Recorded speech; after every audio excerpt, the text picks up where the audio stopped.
Kamusta mga masisipag? Ako nga pala si James Bautista, kasalukuyan nakatira dito sa may Australia, no? Bali ngayong araw nga pala na to, no, ikukwento ko sa inyo, no, na nagpunta kami dito sa may Daylesford, no? Bali matagal na tong video na to, no? Bali itong video na to, no, ay pagkatapos ng birthday ng aking binibini. Bali nung June yan, no? June pa yung video na yan. Kaya nga lang ngayon ko lang na-upload dahil sa sobrang busy ko, no? Bali kinabukasan niya nung birthday ng aking binibini. So after ng birthday niya, kinabukasan pumunta kagad kami dyan, no? Para ma-relax naman kami, no? Bali nag-book kami niya, no? Yung parang Airbnb dito sa may Australia. Pero ang tawag booking.com.au. Bali nirent namin yung bahay na yan for 1 day. At ayan, kung mapapansin nyo, no, ang ganda ng kwarto. Talagang maayos na maayos, no? Maganda rin ang mga furniture, pati yung mga design. Tapos yung mga tela, ang gaganda, yung mga unan. Bali dito sa may Australia, no, mag-drive ka lang ng 1 oras, no? 1 oras kalahati. Nasa probinsya ka na, no? Kakaiba rin dito. Kasi kukunti lang ang tao dito, Kaya mag-drive ka lang ng 1 oras kalahati dito. Nasa probinsya ka na kasi konti lang ang nakatira. Tapos kakaiba din dito, no, yung ano nila, no, yung bahay nila, no, walang nagbabantay. Tapos yung susi, kukunin mo lang dun sa may box. Bali merong password yung box, no. Tapos sasabihin lang nung may-ari kung ano yung password, tapos mabubuksan mo na yung bahay. Tapos habang nililibot nga namin tong bahay, no, bali kanina ko pa napapansin yung picture na yan, no. Bali yan, no, mga lumang picture.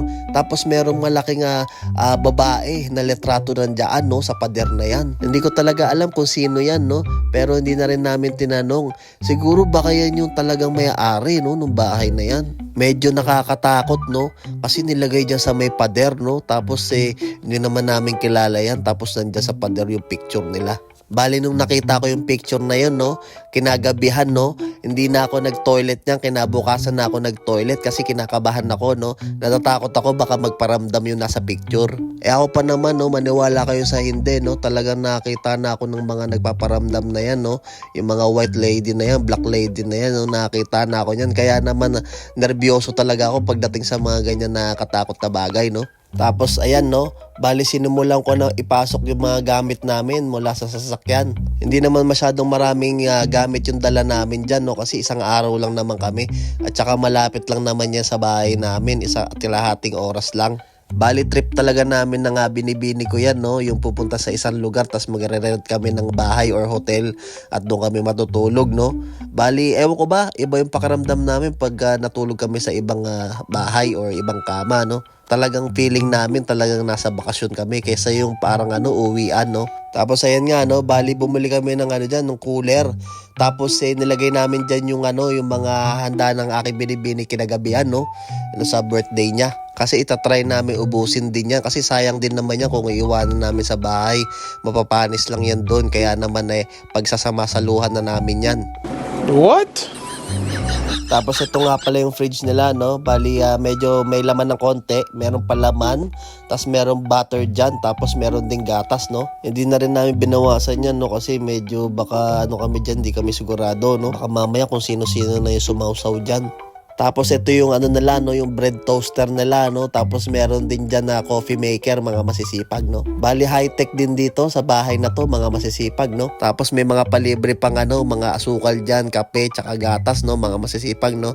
Pero hindi na rin kami kumuha dyan. Ako, hindi na rin ako kumuha, hindi naman kami nagkakape. Bali matagal na akong no, tumigil sa pagkakape, no. Pati paninigarilyo, tinigil ko na.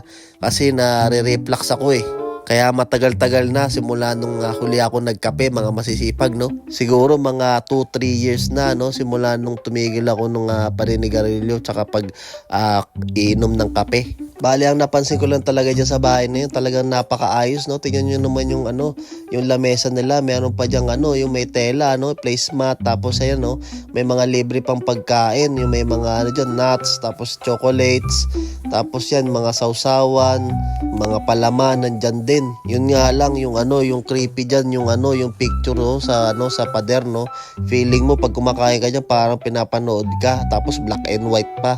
Talagang nakaka-nervous din ng konti, no. Tapos itong binibini ko, no, sinusubukan niyang paandarin tong heater, mga masisipag. Etong heater na to parang panahon pa ni Kopong-Kopong Talagang napakatindi ng design. Talagang luma na siya. Buti na lang kamo, merong instruction kung paano siya buksan. Kung wala niya, naku, hindi namin mapapaandar yan, panigurado. At pagkatapos niya, no, naisipan namin ng aking binibini na lumabas at maglakad-lakad dyan sa labas sa town nila, no. Titignan namin kung anong meron pwede mabilhan dyan, no. Simple lang ang buhay nila dito, talagang buhay probinsya. Merong maliit na town, tapos merong mga lake, tapos may mga konting pamilihan. Tapos ito na nga, no, pumasok kami dito sa may cafe, no. Bali naisipan namin bumili ng ano dyan, ng mga dessert dyan, tsaka yung mag-uminom ng chai latte, no. Bali dito yung chai latte, bali parang siya, yung tea siya, no, tea. Tapos merong gatas, no. Masarap siya, bali yun yung pinalit ko sa kape, no, kasi nga yung kape masyadong matapang, tapos napapalpitate ako, kaya hindi na ako nagkakape. Tapos no, kung makikita nyo, yan yung mga dessert nila, no. Meron din mga tinapay dyan, tapos karamihan puro dessert na masasarap dyan, no. Hanggang dito na lang muna aking kwento. Maraming salamat sa pagpapanood nyo ng aking video at sana huwag kayong magsawa sa kwento ng aking buhay dito sa Australia, no. God bless us, ipinagmamalaki kita.